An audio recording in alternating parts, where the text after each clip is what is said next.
ஒரு சதுரடிக்கு இவ்வளவு ரேட் வச்ச ஒரே ஆட்சி திமுக ஆட்சி தான். கமிஷன், அது கட்டிங், கரப்ஷன்.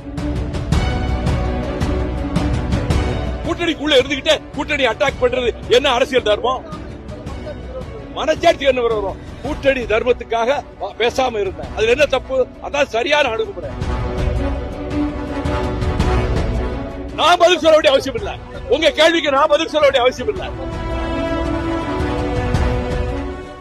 நீங்க இவ்வளவு பெரிய அரசியல்வாதிகளோட பழகிவிட்டு ஒரு சின்ன குழந்தையோட அரசியல் சேர்ந்த நிலை ஏற்பட்டிருக்கு. சின்ன குழந்தை இல்ல, கலை உலகிலும் சாவிச்சுட்டு ஸ்டெர்லைட்ல துப்பாக்கி சூடு நடந்து செத்து கிடந்தப்ப வந்த ஒரே நடிகர் அன்னைக்கு ராத்திரி விஜயர் ஒருத்தர் தான். அது தெரியுமா உங்களுக்கு?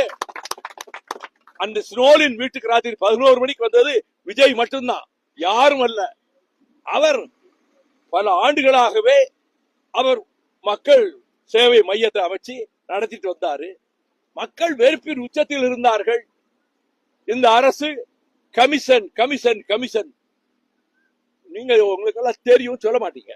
ஒரு சதுரடிக்கு இவ்வளவு ரேட் வச்ச ஒரே ஆட்சி திமுக ஆட்சி தான். கமிஷன், அது கட்டிங், கரப்ஷன். இதை ஒழிச்சிட்டாருல. இந்த கூட்டணியில இருந்தாங்க, நான் மறைக்காத செய்யறேன். கூட்டணி தான் இருந்தேன். கூட்டணியில இருந்துகிட்டு பேசுறது அயோக்கியத்தனம் இல்ல. கூட்டணிக்குள்ள இருந்துகிட்டே கூட்டணி அட்டாக் பண்றது என்ன அரசியல் தர்மம்? மனச்சாட்சி என்ன விரோதம்? கூட்டணி தர்மத்துக்காக பேசாம இருந்தேன். அதுல என்ன தப்பு? அதான் சரியான அணுகுமுறை. கூட்டணி இருந்துகிட்டே விமர்சனம் கூடாது. உங்க கருத்தை நான் ஏன் ஏத்துக்கணும்? இந்த திருக்குறள் என்கிட்ட சொல்லாதீங்க. நான் 1330 திருக்குறளை உங்ககிட்ட சொல்லுவேன்.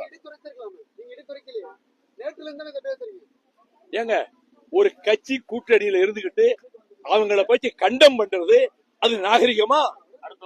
அது நாகரிகமா? தோழர், நீங்க எத்தனை கேள்வி வேணா கேளுங்க. இனி 1 மணி நேரம் கேளுங்க, நான் பதில் சொல்லுவேன். என் கேள்விக்கு நீங்க பதில் சொல்லணும். நீங்க திட்டமிட்டு வந்திருக்கீங்க தெரியும். நீங்க எந்த பத்திரிகை எனக்கு தெரியாது. நீங்க எந்த பத்திரிகை சார்? நீங்க எந்த பத்திரிகை சார்? நீங்க எந்த பத்திரிகை? அதுக்கு பதில் சொல்லுங்க. இல்ல, எந்த பத்திரிகை சொல்லுங்க. கேக்குறீங்கல்ல, நான் பதில் சொல்ல வேண்டிய அவசியம் இல்ல. உங்க கேள்விக்கு நான் பதில் சொல்ல வேண்டிய அவசியம் இல்ல. உங்க கேள்விக்கு நான் பதில் சொல்ல வேண்டிய அவசியம் இல்ல. நீங்க மஞ்ச பத்திரிகா? நீங்க மஞ்ச பத்திரிகா? நீங்க மஞ்ச பத்திரிகா? நீங்க மஞ்ச பத்திரிகா? நீங்க மஞ்ச பத்திரிகா திட்டமிட்டு வந்திருக்கீங்க. யார் உங்களை ஆகி விட்டது? யாரையாகி விட்டது? உங்க பத்திரிகை முதலாளி ஆகி விட்டு இருக்காரு. உங்க பத்திரிகை முதலாளி ஆகி விட்டு இருக்காரு. நீங்க நீங்க அது மஞ்ச பத்திரிகை ஆயிடுச்சு. கேவலப்படுத்தி என்னை பத்தி அரபகத்துக்கு சொத்து வாங்கிட்டாரு. உங்க மேல கோர்ட்ல கேஸ் போட போறேன். யாரு இப்ப இருக்கிறத வச்சுதான் கேட்க முடியும். இந்த பாருங்க, நீங்க திட்டமிட்டு வந்திருக்கீங்க. நீங்க குழப்பம் பண்றதுக்காக வந்திருக்கீங்க. ஆமா, குழப்பம் பண்றதுக்காக வந்திருக்கீங்க. இங்க உங்களுக்கு வேலை கிடையாது. வெளியே போகலாம், வெளியே போகலாம்.